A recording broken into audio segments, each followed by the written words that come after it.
ఈ ప్రభుత్వానికి ఏం పని లేదు, పలినేని మంగలి పిలితల కొరిగిండి అన్నట్టుగా అసలు చేయాల్సిన పని వదిలిపెట్టి అన్ని పనికి మాలిన పనులు వీళ్ళు ముందరేసుకుంటున్నారు. ఇండియా బాబు, ఒక్కొక్క జిల్లా చేస్తున్నప్పుడు నేను బట్టిగా చేయలేదండి.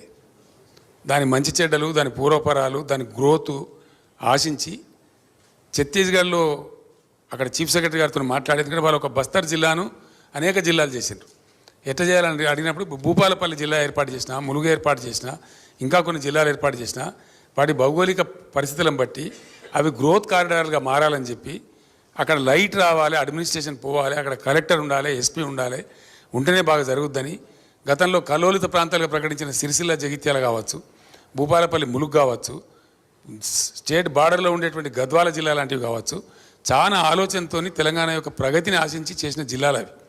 ప్రజలు చాలా హ్యాపీగా ఉన్నారు. ఇలా కొత్తగా ఏర్పడిన జిల్లాల ప్రజలు కూడా చాలా